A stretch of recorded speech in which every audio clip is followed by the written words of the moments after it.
harka fuunee kabajamtootaa fi daawwattoota Qaasim Show jira jirtu bakkuma jirtan nageenyi kiyya isin akka qabu isiniin jecha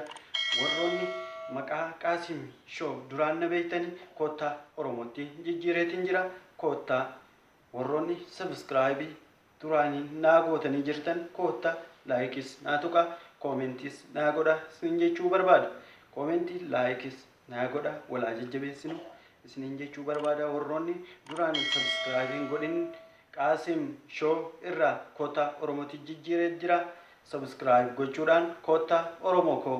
eenyummaa koo ibsu waan barbaadeef koottaa Oromootti jijjiire maqaan kun akka isinitti tolu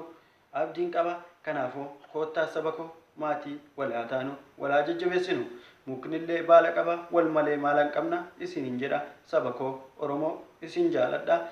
wanti qabadhee dhufe har'a kanuma hanga qophii biraatiin walitti deebinutti nagaan tura bakkuma turtanitti isiniin jechuu barbaada horaa bulaa isin jaaladha saba